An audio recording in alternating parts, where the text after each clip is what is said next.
accordance with provisions of Open Public Meeting Act, the Asbury Park Board of Education has provided adequate notice of this meeting by sending a notice of the time, date, location, and to the extent known in the agenda of this meeting to the Asbury Park Press and the New Poster on January 14, 2022 via email.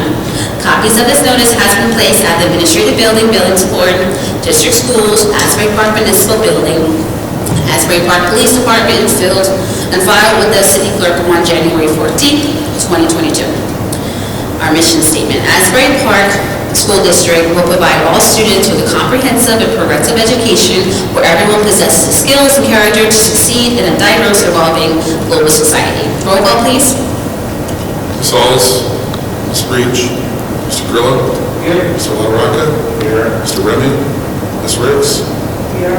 Mr. Saunders, Ms. Lozinski, Here. Ms. Cook. Here. Please rise for the flag salute.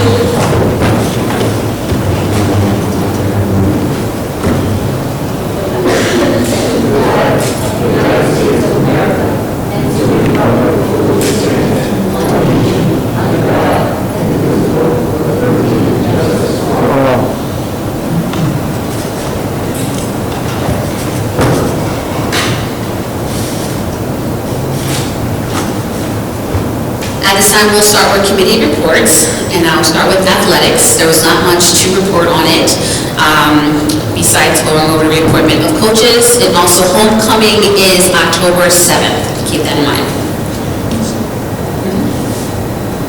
Dominic? Finance Committee met. Our first item was the 2023 Budgeted Stabilization Aid. There is a scheduled meeting on August 3rd with the county to discuss the application process for stabilization aid. The packets haven't been released as to the information they want, but the district has kind of been looking at the old packets to prepare. We'll find out what the county has to say, and the board will get an update. There's a lot of work to applying.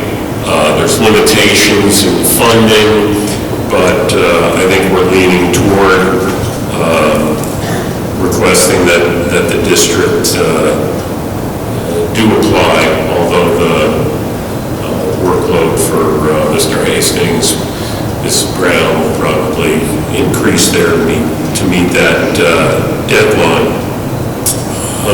And then with regard to the future is item number 2, and county office having asked for a 5-year budget plan that I think in terms of this request for stabilization, we can also point out what we're looking at in terms of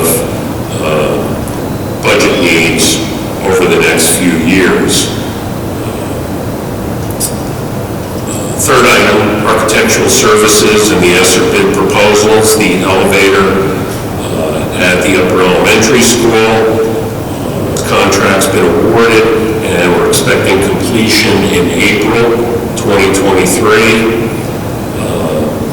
District and district architects continue to meet regularly with winner of the HVAC bid under the ESSER proposals. We have a timeline, and permits are being drawn. Fourth, with regard to future use of Barack Obama Building, central office relocation, the committee discussed. District is developing contingency plans for Barack Obama, as well as Thurgood Marshall Upper Elementary as potential sites to house a central office. Also, then discussions about using Barack Obama on behalf of the district, whether we would sell Barack Obama. There was a mention that one sale could include a stipulation that development be used for safe, sanitary, affordable housing.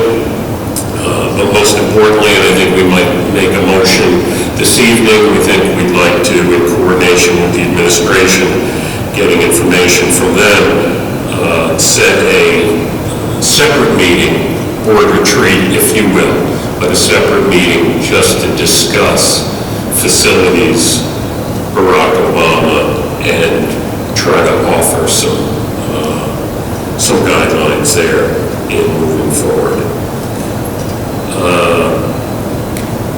There was also a discussion, finance, how we kind of joined with building and grounds at that time, whether the high school track could be open to the public. I think the board as a whole voted against that in the past, but we had a discussion, and again, they make a resolution this evening for trying some limited usage for the community to get the community more involved with the district, and to then be able to assess whether limited usage can be done without incurring additional insurance risks and any potential for vandalism. There was also a discussion, finally, about a recent newsletter put out by the Homeowners Association that contained misinformation, and I and one or two other board members plan on attending the next Homeowners Association with information we'll run by. Much of it will be pulled from Mr. Hastings' presentations, but run by and point out these are the facts of what the budget situation has been in the past, to correct any misinformation. And that concludes finance. Point of information, Mr. LaRocca, in terms of a couple of points. One, as you know, the district, we have no stipulation over the affordable use of housing, whatever that may be, that's on the city. So as relates to the Barack Obama line item that you discussed. Secondly, as you know, we've lost $8.6 million. And any use of the school district's facilities will incur cost of overtime, whether we flexibly use or allow the community to use school district space. We're getting ready to go into the fall season where we will be actively using our spaces on a regular basis from the summertime up until late, even on weekends, and so the accessibility of the community to those spaces would be extremely limited, and the wear and tear of the stadium and the track in of itself. As you know, last year we've outlined a substantial amount of funds to repair the stadium with the cementing and the debris issues that we confronted. And so I would recommend a conversation of reconsidering that resolution this evening from the board's perspective, given the $8.6 million that we are losing and the potential of funds that we will not be getting next year, with the over-aiding loss of funds and then the incurring of additional funds on our already very strapped budget to cover overtime for the cleaning either before school on top of the other responsibilities of our limited buildings and grounds committee. So I would ask that the board reconsider that proposal. I just have one question. We don't have cameras out there, right? I would caution the district or the board members from discussing anything related to placement of cameras, existence of cameras, and security measures that may be utilized anywhere within the district in a public forum. Certainly we can. Well, maybe my question is there ample security in that area to make sure the public is safe without, if they open it up, there's nobody there.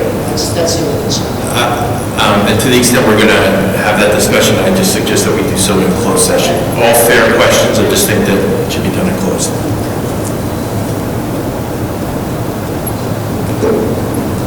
I would just, Oh, go ahead. yeah, I would just want to add, I for one, feel like we as a school district are already supporting community sports, as we almost have no choice but to allow the young, I I forget, I knew it as Pop Warner, but the football, and we'd just like to make the point, perhaps when we talk about Barack Obama, we talk about the city, and whether we make any entreaties to the city to help with community sport places, because currently we're bearing that burden, both financially and on our physical resources. But yeah, taking into light those issues, I think individuals talking about very limited use. Joe. Just really quick, Mr. LaRocca, but in order to use that, they are required to pay and have insurance in order to use those, utilize our facilities.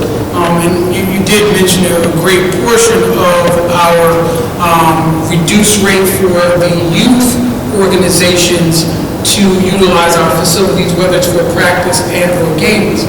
So we are doing an above and a beyond community partner with the local sports and recreations with our use of facilities. I think where we begin to have to rein in some of that, given our financial burden and the limited use of facilities, then I think that's where that conversation needs to be. In terms of the track and the APHS athletic field in general, which is usually locked up, I think this is a great opportunity. As you're saying, Dr. Adams, we don't want to incur costs in terms of keeping it clean and making sure that it's maintenance if it starts to get used by the community. But I think this is a great opportunity to reach out to the city to say, hey,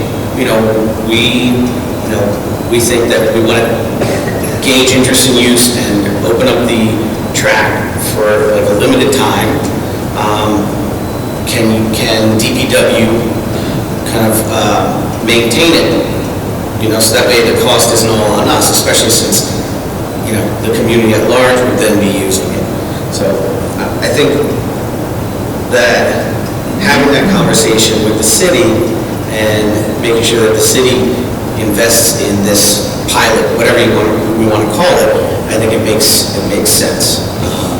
So to address that, we have a union, APEA, and they have buildings and ground members that are part of that association, which the City Public Works is not. And so to the extent that we would be farming out services that would impact the collective bargaining unit of the APEA, I would not do that. Again, we have some stellar custodial engineers in this district, and to the extent that the city would like to utilize our facilities, again, we are at an $8.6 million deficit, and that deficit continues to grow. And so I think at this point, we're also dealing with the S2 bill and other financial limitations that are not on the expense of the district.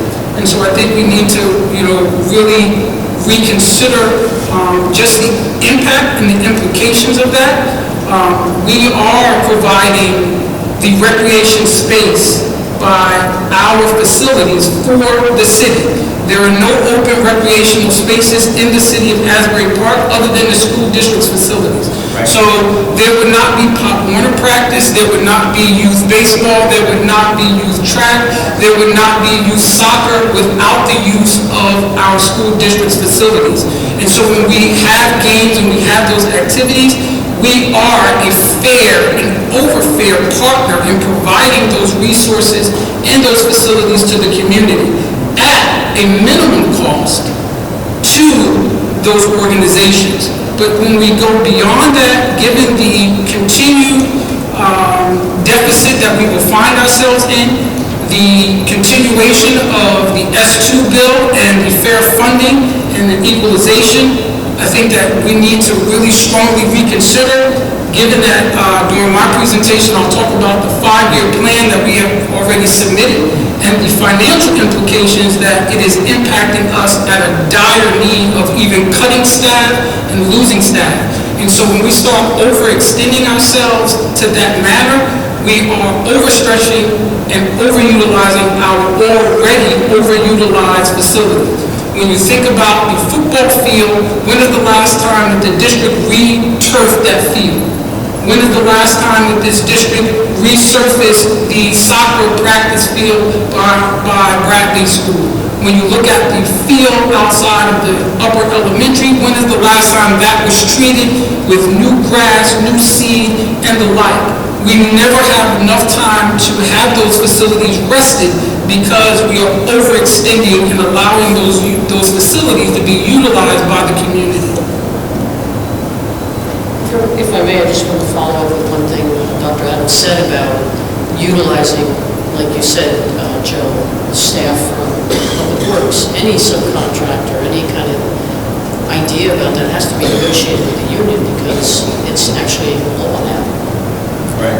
So, you know. How do other school districts do it? Just because I remember with, let's say, I don't know, like in Freehold Borough, right? Where I grew up. The city pays their fair share. Right. That's the quick and dirty of it. Right. As we know, we have not been adequately funded by the municipality since 2017. And so when we think about the S2 bill, the impact, those communities are getting there, and Mr. Hastings did a presentation into the equalization and the fair share from those local municipalities. It is very clear that we're being underfunded by the local municipality. That is impacting us. If the city of Asbury Park, according to the S2 bill, gave us the funds that we are supposed to have, we could gladly bring back staff. We could gladly open those facilities up. We could gladly re-turf the field. We could gladly have those opportunities. However, when you look at from 2017 up until present, we're talking about almost $60 million gap in between what we should be getting funded and what we have been getting funded. So that's the difference. That's what those other communities are doing. They're getting their fair share. And when you talk about municipality, I just want, the definition is the taxpayers. Right. Because we haven't raised taxes. We weren't doing it because we had plenty of money. Yeah, That's another issue. Right, I was looking at, maybe Freehold Borough isn't the right example. A lot of other districts have, it's municipalities have another- facilities, like if you look Right, at right, Neptune, but there are other- Ocean, they have facilities all over their community because they have land. In this city, the school district is the only district that has green or land to utilize for recreation, except for a couple of the parks. Seems like a catch-22. Yeah. May I ask the board a question regarding that? Fields such as the one at the upper elementary, where there used to be you can still see it, there used to be a baseball field in the back. We have a tennis court on Banks Avenue and all these other things. If other organizations were to come together and help you refurbish or do whatever it is to make those things, usable, and would the community be able to utilize it, even though some of them are somewhat attached to the district's property? So we've been approached by the tennis organization. Tennis initiative? Yeah, okay. okay. So, that's the initial one that comes to mind.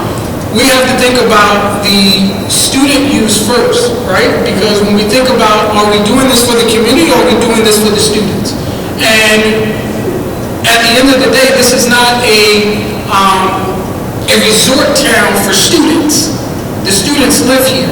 So if we don't have an overabundance, maybe I don't know, but maybe you all can enlighten me. What was our tennis team's record last year? Well, as you know, Oh, wait. Right. No, when I mention those things, it's not so much about that. It's about having those recreations and things, because even though the students is the community. Right, I would agree to you, but there's also an open land right across from 910 4th Avenue, Okay. right, where the city could be proactive in finding locations to make recreation space for the community. This, in my view, as the superintendent, and dealing with COVID, dealing with post-COVID, dealing with laying off staff, dealing with the impact of the S2 bill, the recreation of this district, the priority for me are our students and our athletic programs. The recreation of the community is not a priority for me as the superintendent.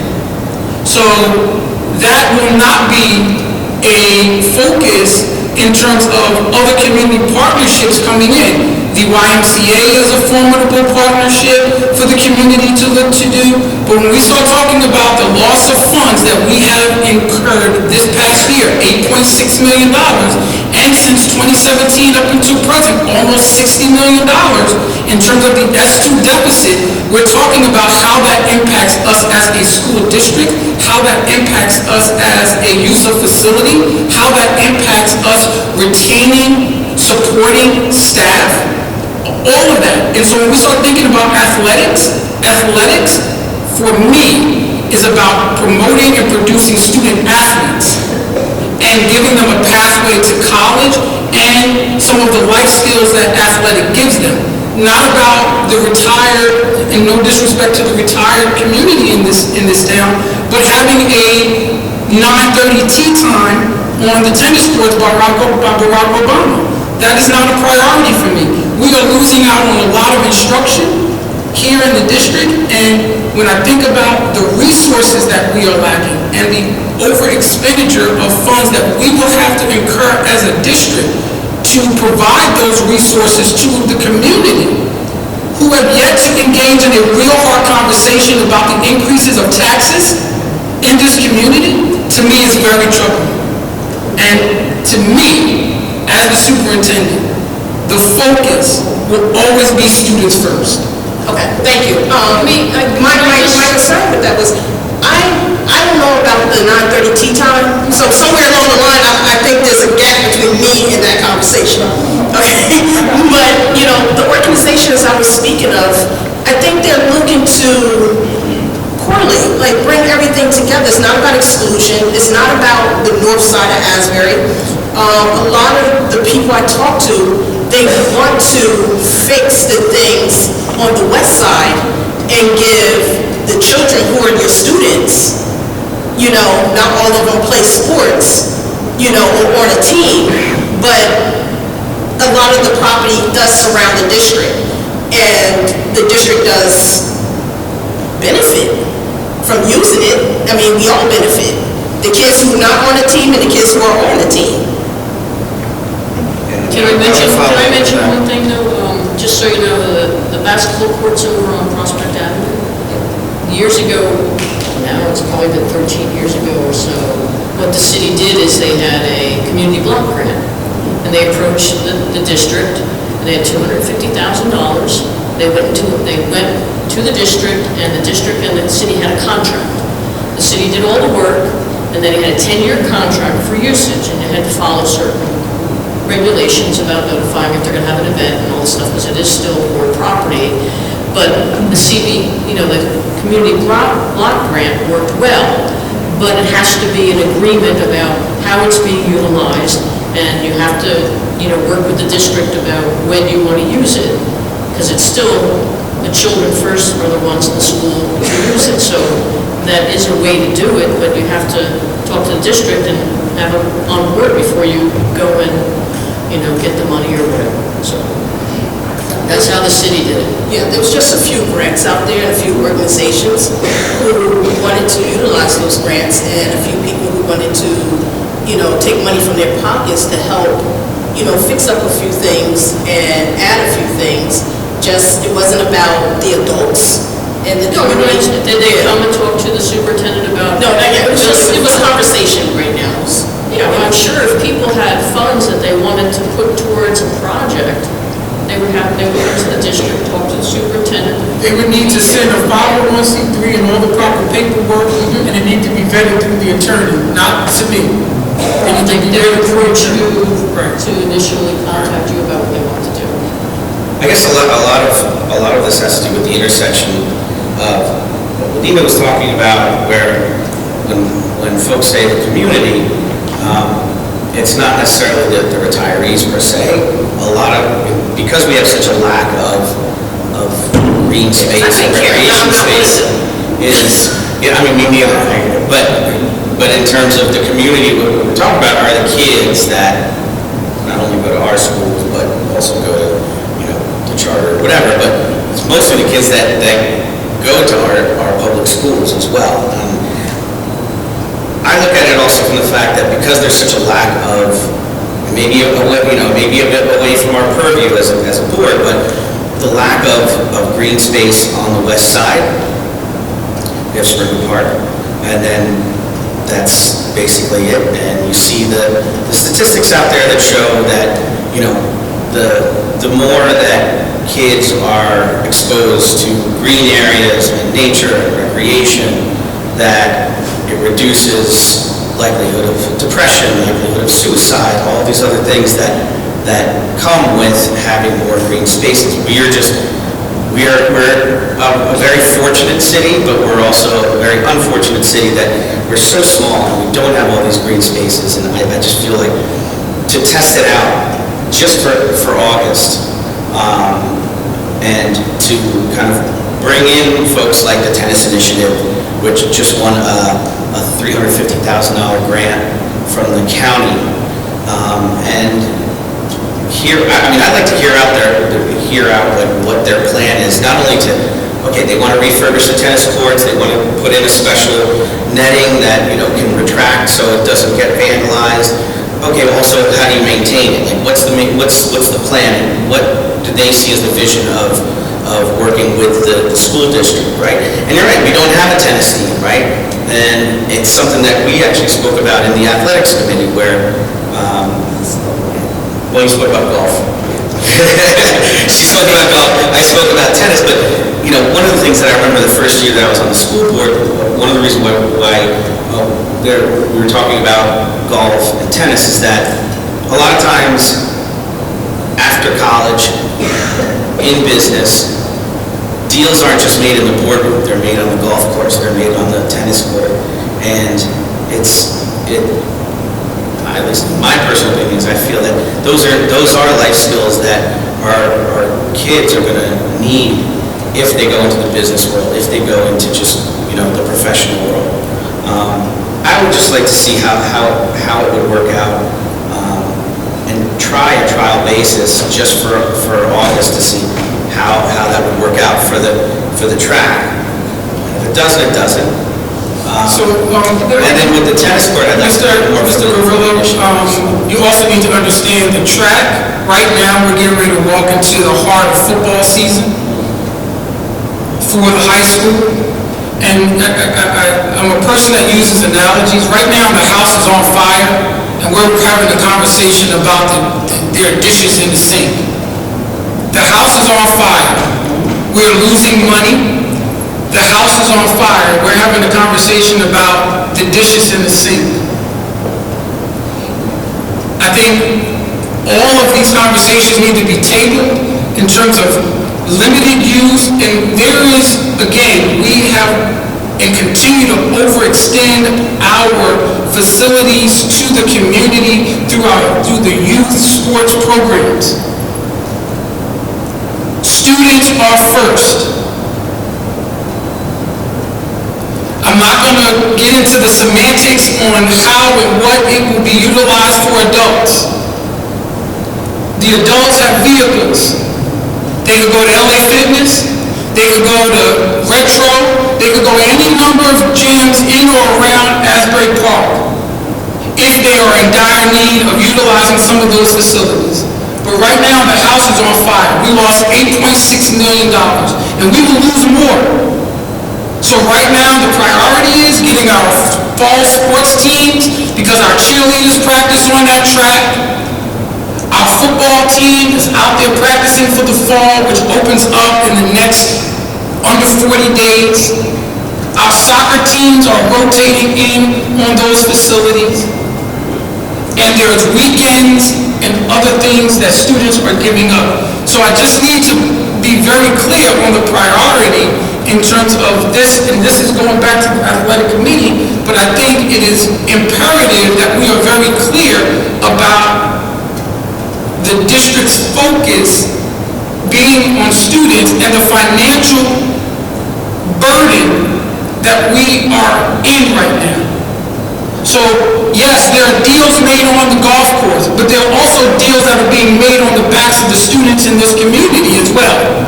And we need to have those deals focus on the children's academics and understand that the focus here right now is how we're going to keep these doors open knowing that we lost $8.6 million. How we're going to keep these doors open knowing that the adjusted aid again next year is possibly going to be cut. All of those things are part of the conversation. I respect that completely, Dr. Adams. I think it's a false analogy to say that because the house is on fire, or that the house is on fire, and we can't look at the little things as well, because then why are we even voting on field trips? Why are we voting on any of the other things on the agenda as well? Because that's for students. I'm not, please let me finish. What I'm saying is that, like, I would like to hear out the tennis initiative. I would like to, Joe, you know a lot about the tennis. I keep getting interrupted. No, but it should be coming, it should go to the athletic. Yeah, I understand. I just wanted to clarify because I wanted to clarify because, you know, I think to say that we can't work on little things, whether it's this or whether it's whatever, and God forbid that someone mentions, you know, the community, because the community includes the students. I really want to, you know, say that I don't agree with that respectfully, because then there are half the things on the agenda what's the point of voting on? So what I'd like to do is hear a presentation at some point about what we're going to do with the tennis courts, and if we feel that we can't open it up, you know, to gauge interest temporarily for August, then we don't vote on it, right? That's all. That's all. I just want to make one thing clear. This is not a joint conversation. Okay? What I'm trying to get across is that there are those who want to come together with the district and with other people and other organizations and fix up those spaces that the students, and when I say community, I only mean the kids. I'm not talking about, you know, as you said, tea time and all that other stuff. I really, like I said, I live on the west side.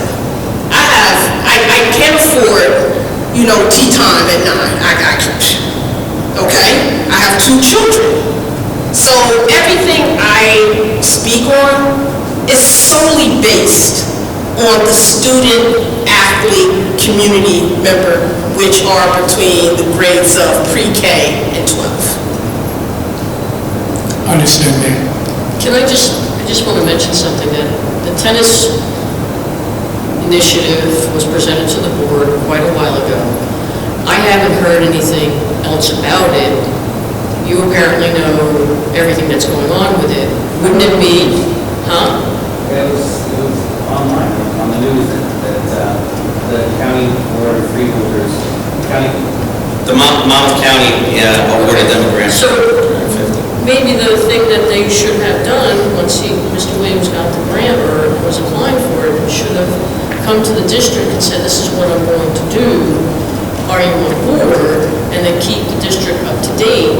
Absolutely. Come back to the athletic committee to keep them up to date, so it can go back to the superintendent and the attorney to make sure all the T's are crossed and the I's are dotted, as the city did way back 13 years ago or so when they did the community block grant. But I don't see that happening because he hasn't come back to tell, you know, that I know of. So I don't know if he's come back to. I don't know if he communicated. Yeah, so that's why, I mean, I'm listening to what you're saying about retractable nets and all this stuff, that's great, but I don't know anything about it. You know, the athletic committee doesn't know anything about it. I don't know if the superintendent knows about all that. And it's a great idea, but I think communication is vital here. And then we seem to be losing some communication somewhere. Yeah, I mean, I think just because we're involved, we're all involved in the community, we're always hearing feedback and things like that. And you're right, the imperative is on Mr. Williams to email that to us and possibly do a presentation. And I think Ms. Ricks is right. She can go with it. Absolutely. Thank you. Thank you. Ms. Ricks? The CNI committee did meet, and this is even on a happier note. The science fair is coming back to the school district. Yes. On our two elementary schools, Bradley and Thurgood Marshall, Martin Luther King Upper Elementary, and the middle school students who are at the high school.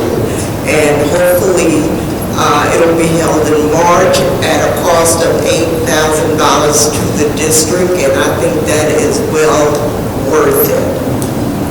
The next thing is that we are partnering with the Boys and Girls Club of Monmouth County with our driver's education at no cost to the district.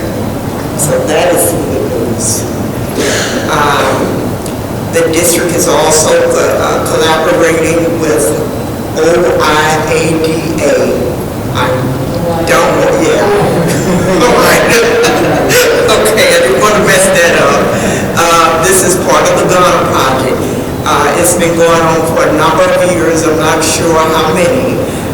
The project is to discuss climate change and civics for grades 7th and 8th at a cost of $43,000. We also discussed the revised curriculum to reflect the science dimension program in physics, chemistry, environmental science, forensic, honors chemistry, and we will also include climate change and global warming with that.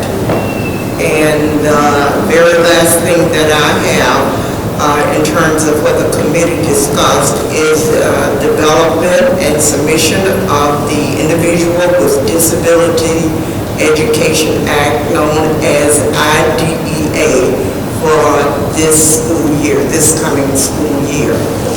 And also, we did not discuss this, but I'd like to add that I thank Dr. Adams and Mr. Ruiz for sending to me. I know sometimes I can be a little pain in the butt, but I appreciate you sending to me the academies. As I count them, we have 4 academies.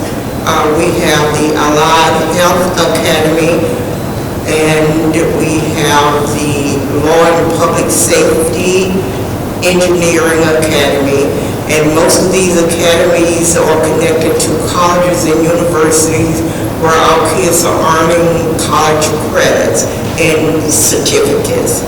And we all know about the Dream Academy. That's our partnership with Brookdale Community College, where our kids earn an associate degree, and generally they get the associate degree a few weeks before they get their high school diploma. So I thank you for all of that information. That's good information. This is stuff we should be talking about on a regular, because we are doing some fantastic things here. Ms. Ricks, I wanted to ask you, are you familiar with the Blackbird Fly Club? Yes. Yes? Okay, well, there are at least 3 students, my son being one of them, who is currently a student pilot. His goal is to, by the time he finishes high school, he will have his pilot license, and his goal is to go to aviation school. And when he leaves there, he will go into the Air Force. That is his, right now, his goal. And he will enter as a first and second lieutenant. And I say that as maybe if you talk to them, maybe that can be an option as well, as a potential career move, as well as the allied and other things. You know, not all kids are going to go to college. Some will do things that are more or less vocational and things of that nature, but here it is. And, you know, the Blackbird Flying Club, you know, also works with Black Pilots. I think it's called Black Pilots of America.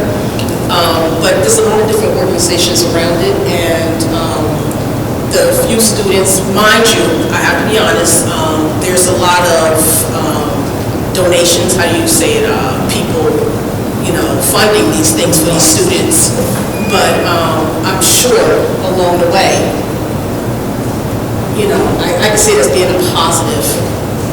That's very interesting, and I do know a little bit about it, I've been reading about it, but I think that is maybe something we should discuss with our curriculum chairperson, and that is Mr. Ruiz. So I don't know if you want to say with him and whoever's involved, or come and have that conversation with him. Thank you. Did I say director? You said it right. Director. I just want to say that Dominic had mentioned about a bit of the misinformation that had gone on at one of the homeowners association meetings. And I guess this, you know, let me dovetail it into my buildings and grounds report, because it's part of that. So I'll go right into that and then get to that point. So item number 1, facilities use requests or new applications made. Committee discussed $1,000 fee charged to local organizations. For facilities use, its appropriateness given the amount of additional costs that are absorbed by the district. Dr. Adams spoke about that. Dominic already spoke about the architectural services, discussion on Obama School and the high school stadium as well. The only other thing that I wanted to highlight and to see if we can possibly schedule something is the board retreat to discuss plans for Barack Obama. I think we're due for a board retreat, so I think it would be an ideal time to do it sometime in August. And then the one point that Mr. Lataraka spoke about the homeowners association meeting, I won't dwell on it too much, but I went there along with Ms. Riggs. There was an avalanche of misinformation, and I channeled my best Dr. Adams at the event and spoke about how our kids are graduating with both a high school diploma and a college degree, and spoke about where our district was in the not very far future, right?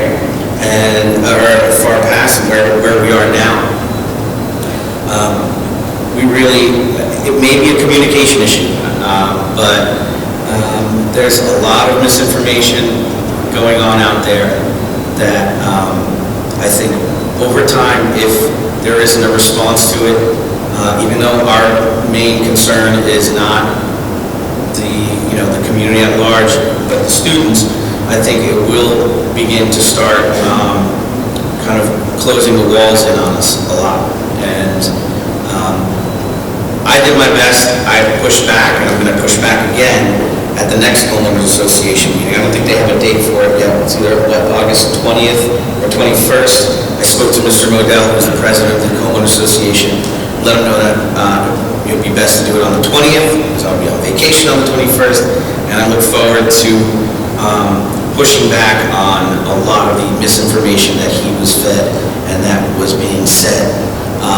Some of the comments included some ridiculous things like closing all the schools down and sending kids elsewhere.